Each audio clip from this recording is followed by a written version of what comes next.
mo na ang aking mga mata at nag-smile ka pa, kaya tuluyan mo nang nakuha ang atensyon ko.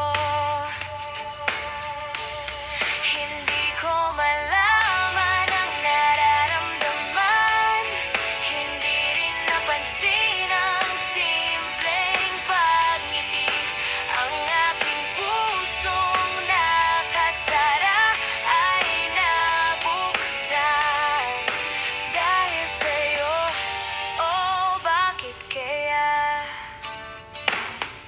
muli kang nakita sa auditorium as a student speaker for the day, at nang magsalita ka na ay para bang may isang anghel na bumaba sa ganda